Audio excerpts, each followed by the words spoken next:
ఉప ఎన్నికల్లో కాంగ్రెస్ అభ్యర్థి నవీన్ యాదవ్ గెలవడం జరిగింది.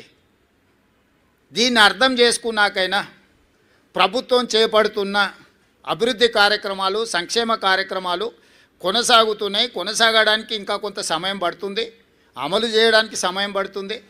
ఆర్థిక పరిస్థితి ఏ విధంగా ఉందో వివరించడం, వీటన్నిటిని కూడా తీసుకొని ముందుకు వెళ్తున్నామని ప్రజలు ఒక అభిప్రాయానికి వచ్చి మాకు అవకాశం ఇస్తూ వస్తున్నారు.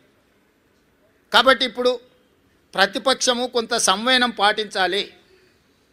అందుకే నేను హరీష్ రావు గారికి అసూయ తగ్గించుకోమని సూచన చేస్తున్నా.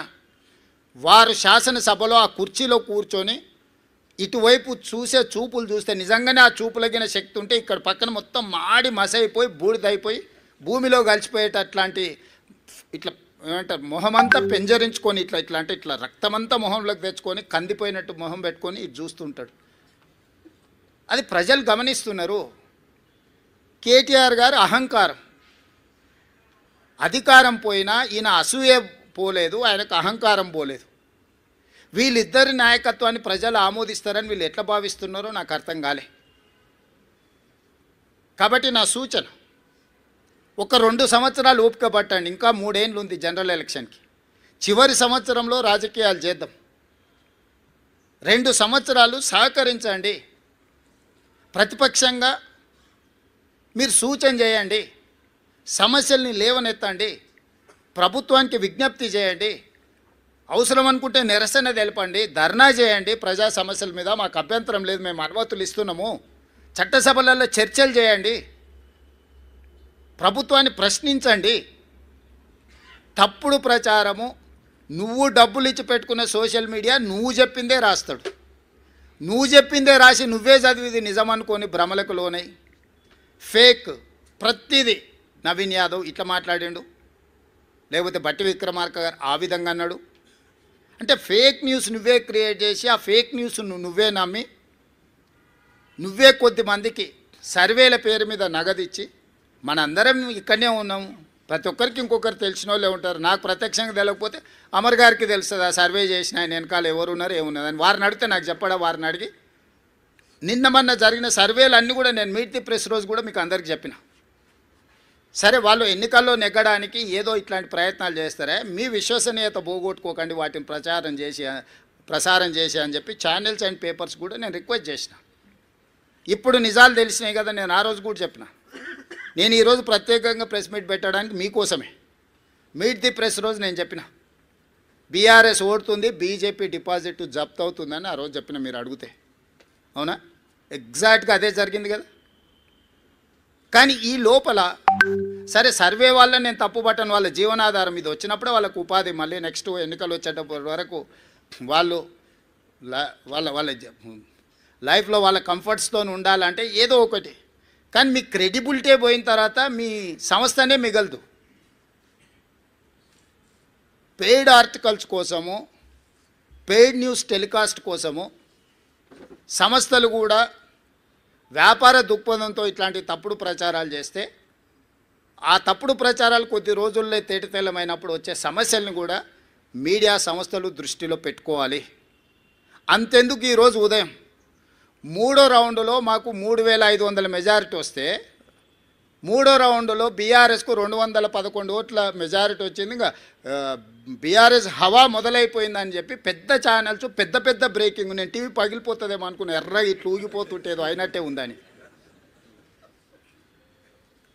తప్పు ఆ సమాచారం అంటే దబాయిస్తున్నారు ఉల్టారే. మాకు తెలుసా మీకు తెలుసా, మా వాడు లోపల నుంచి పంపిస్తుండని. అంటే ఫలితాలు ఒక పక్కన స్పష్టంగా మొదటి విడత, 2వ విడత, 3వ విడత ఎంతో కొంత కాంగ్రెస్కి అనుకూలంగా ఉన్నప్పుడు కూడా ఇంకా బీఆర్ఎస్ను బతికించాలని ఆ ఛానల్స్ యొక్క ఉత్సాహం అయితే నాకు అర్థం కాలేదు. దయచేసి మిగతా రాష్ట్రంలాగా ఛానల్స్ను కనిపించకుండా చేయాలంటే 1 నిమిషం పని. పక్క రాష్ట్రంలో కొన్ని ఛానల్స్ లేనే లేవు, అంతో ఇంతో ఇక్కడ ఉన్నాయి. మేము మాకు వ్యతిరేకంగా చేసినా కూడా ఏమనుకుంటా సరే నడుస్తుందని. కానీ వాస్తవాలు ఒక పక్కన ఎన్నికల కమిషన్ ఇస్తున్న ఫలితాలను కాదని టీవీ ఛానల్స్ ఫలితాలను ఇస్తే ఎట్లా? మీరే ఎన్నికల్ని నిర్వహిస్తారు, మీరే ఎన్నికల ఫలితాలు ప్రకటిస్తారు, మీరే అభ్యర్థులను కూడా గెలిపించి సర్టిఫికేట్ ఇస్తారా అండి? నిన్నగాక మన కామారెడ్డిలో ఒక అమ్మాయి ఎవరో పోయారట, నా కలెక్టర్ వచ్చింది పోస్టింగ్ అని వాళ్ళ ఇంటి వాళ్ళని బ్లఫ్ చేయడానికి. అట్లా మీరేమైనా అభ్యర్థిని అసెంబ్లీకి పంపిస్తారా ఎంత సర్టిఫికెట్ ఇచ్చి టీవీ ఛానల్స్ వాళ్ళు పేపర్లో? దయచేసి మీ విశ్వసనీయత పోగొట్టుకోకండి. మీకు మా పట్ల వ్యతిరేకత ఉంటే ఇంకో రూపంలో ఏదైనా చూపించండి. మీ యజమానులకు ఏదైనా వ్యాపారాలకు సంబంధించిన అంశాలు ఏమన్నా ఉంటే అది ఇంకో దగ్గర చూసుకోండి. కానీ ఈ ఛానల్స్లలో మరీ ఇంత బరితెగింపు, అడ్డగోలుతనము, ఆ పార్టీల కంటే ముందే ఆ పార్టీ వాళ్ళని వచ్చి క్లెయిమ్ చేయాలి. కనీసం మాకు 3వ రౌండ్లో మెజారిటీ వచ్చింది, ఇక మా హవా జరుగుతుంది, అదే ఏంటి పర్వాలేదు. వాళ్ళ తరఫున మీరే ఒకాలతో పుచ్చుకొని మీరే అడ్డగోలు వేసేసి 3569 ఓట్లు ఎన్నో 3వ రౌండ్లో, ఓన్లీ 1 రౌండ్లో 3000 చిల్లర నాకు మెజారిటీ ఉంటే మీరు 211 ఓట్లు మెజారిటీ ఉంది అని చెప్పి బీఆర్ఎస్కు మెజారిటీ ఉంది, ప్రభంజనం మొదలైందని మీరు ఇట్లాంటి విధానము ఇది తెలంగాణ రాష్ట్రానికి మంచిది కాదు. దయచేసి ఈ ఫలితాలు విశ్లేషణలు మీరందరూ చెయ్యండి. 2023 డిసెంబర్ ఫలితాలు 39.5% ఇస్తే 2024 పార్లమెంట్ ఎన్నికలు 41% ఓట్లు ఇస్తే 2025 నవంబర్ ఉప ఎన్నికలు 51% ఓట్లను కాంగ్రెస్ పార్టీకి ఇవ్వడం జరిగింది. ఈనాడు సమిష్టిగా బూత్ స్థాయి కార్యకర్త నుంచి పీసీసీ అధ్యక్షుడు వరకు, వార్డు మెంబర్ నుంచి ముఖ్యమంత్రి వరకు కాంగ్రెస్ పార్టీ శ్రేణులంతా ఒక్క తాటి మీద నిలబడి ఈ జూబ్లీహిల్స్ ఎన్నికల్ని ప్రతిష్టాత్మకంగా తీసుకోవడంతో ఈ ఎన్నికల్లో నెగ్గడం జరిగింది. కాంగ్రెస్ మొత్తం ఒక్క తాటి మీద ఉన్నప్పుడు ఎవరి తాత కూడా కాంగ్రెస్ పార్టీని ఓడించలేడు. ఇది మళ్ళోసారి నిరూపితమైంది. మీ అందరు సహకరించినందుకు, ఓటర్ మహాశయులు ఆశీర్వదించినందుకు, మీడియా మిత్రులకు, ఓటర్ మహాశయులకు సహకరించి మద్దతు ఇచ్చిన ఎంఐఎం పార్టీకి, ముఖ్యంగా సిపిఐ, సిపిఎం, కోదండరాం సార్, ఇతర సంఘాలు, రాజకీయ పార్టీలు అన్నీ మాకు సహకరించినందుకు వాళ్ళందరికీ మనస్ఫూర్తిగా कृतज्ञतలు తెలియజేస్తున్నాం. खासकर इस बाई इलेक्शन चुनाव में एमआईएम हम साथ हमारे लिए कांग्रेस पार्टी को मदद देकर इस चुनाव में ये जीत हासिल करने के लिए जो मदद किया, एमआईएम सदर असदुद्दीन ओवैसी, उनके भाई अकबरुद्दीन ओवैसी को कांग्रेस पार्टी के तरफ से, हमारे कांग्रेस कार्यकर्ता के ओर से हम धन्यवाद बोलना चाहता है. आने वाले दिनों में भी हम सबको साथ लेकर तेलंगाना तरक्की के लिए हम कोशिश करेंगे. इसमें हम कामयाब हो जाएंगे.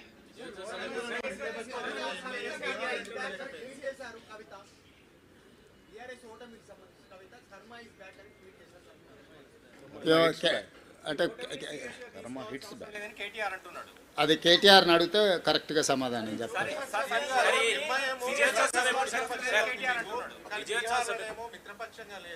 ఇక్కడ మీ కాంగ్రెస్ నేతలే ఎంఐఎం బీజేపీ బి టీం అంటున్నారు. ఇక్కడ మిత్రపక్షం బి టీమా, మిత్రపక్షమా? ఇక్కడ మిత్రపక్షం ఉంది, బీహార్లో మిత్రపక్షం లేదు. అసలు కాంగ్రెస్ ఓవరాల్ పాలసీ ఏంటి? భారతదేశము రాష్ట్రాల సమీకరణ తెలుసు కదా.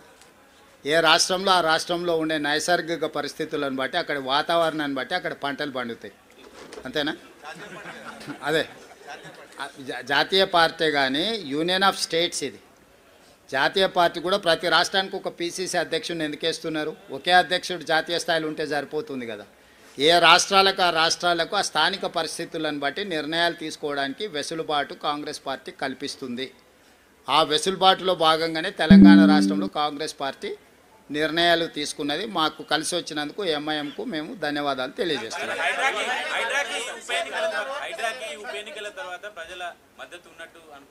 చారి గారు ఒక్కదాని కాదు, మొత్తం కాంగ్రెస్ ప్రభుత్వానికే ప్రజలు మద్దతుగా నిలబడ్డారు. మా పరిపాలనలో తీసుకునే నిర్ణయాలన్నిటిని కూడా మేము ప్రజలకు అనుకూలంగా సమీక్షించుకొని ముందుకు వెళ్ళడం జరుగుతుంది. అమర్ గారు, అమర్, ఇంకా నేను ఆ రిజల్ట్స్ మీద పూర్తిగా సమీక్ష చేయలేదు. జాతీయ స్థాయి రాజకీయాల మీద ఇంకా దృష్టి పెట్టలేదు. ఇప్పటివరకు తెలంగాణ ఉప ఎన్నికల మీదనే ఉన్నాను. వాటిని విశ్లేషించిన తర్వాత తప్పకుండా నేను స్పందిస్తాను.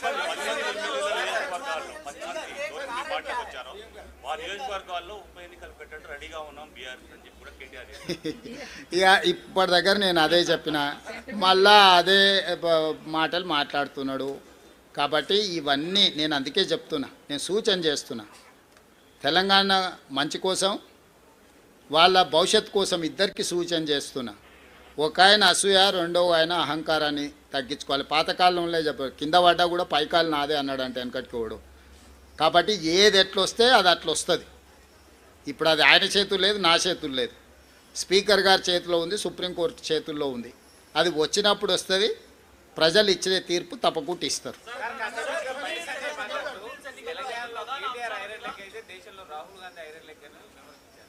అదే మొత్తం అన్నీ పరిశీలించి మొత్తం కలిపి వడ్డిస్తా.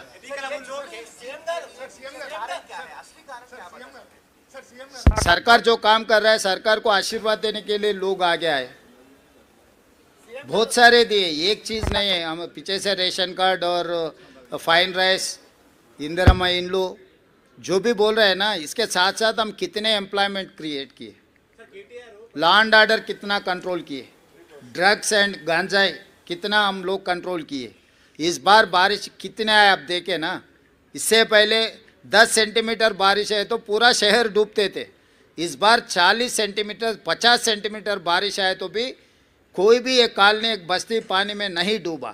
लोग देख रहे हैं, मूसी में किसी को तकलीफ नहीं आया. इस बार पहली बार तेलंगाना हासिल करने के बाद 12 साल में बहुत बड़ा बारिश आए थे, क्लाउड बस्ट हुए थे.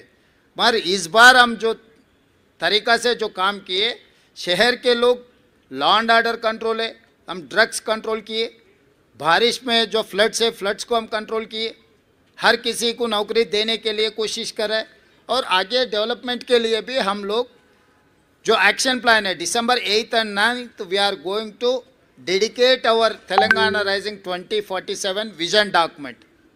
तो हम लोग आगे आने वाले दिनों में, मैं पहले से ही एक ही बात कहा, 2004 से 2014 तक हम लोग जो काम किए 10 साल, उसके बाद 10 साल BRS ने काम किया. आज आने वाले 10 साल हम लोग काम करने वाले.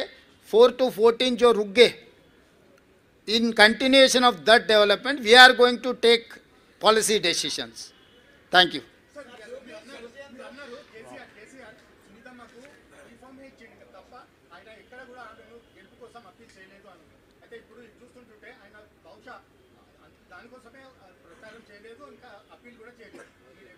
అంటే నేనేమన్నాను, ముందు నుంచి పాపం కేసీఆర్ గారిని తప్పించి ఆ కుర్చీని గుంజుకోవాలని హరీష్ కేటీఆర్ పోటీ పడుతున్నారు. సో ఒకసారి వాళ్ళకి అవకాశం ఇస్తే వాళ్ళ పరిస్థితి ఏదో వాళ్ళకి అర్థం కావాలని కేసీఆర్ గారు మౌనంగా ఉన్నారని నేను అనుకుంటున్నా. కేసీఆర్ గారు క్రియాశీలక రాజకీయాలలో లేరు, వారి ఆరోగ్యం కూడా అంతంతగానే ఉంది. క్రియాశీలక రాజకీయాలలో లేకుండా ఆరోగ్యం అంతంతగా ఉన్న ఒక నాయకుడిని విమర్శించడం భావ్యం కాదని నేను భావిస్తున్నా. కేసీఆర్ గారు క్రియాశీలక రాజకీయాలకు వచ్చినప్పుడు తప్పకుండా వారి పట్ల నేను స్పందిస్తాను. నా సూచన ఒక్కటే మీకు, ఇక డెవలప్మెంట్ మీద ఫోకస్ పెడదాము. రాబోయే 2 సంవత్సరాలు ఫోకస్డ్గా మన రాష్ట్రాన్ని అభివృద్ధి చేసుకుందాము, సంక్షేమ పథకాలు అమలు చేద్దాము, రాష్ట్ర ఆదాయాన్ని పెంచుకుందాము, వనరులను సమకూర్చుకుందాము, అభివృద్ధికి సహకరించండి అని ప్రధాన ప్రతిపక్షం హరీష్ కేటీఆర్కు చెప్తున్నా. కేంద్రం నుంచి నిధుల కోసం సహకరించమని కిషన్ రెడ్డి గారికి చెప్తున్నా.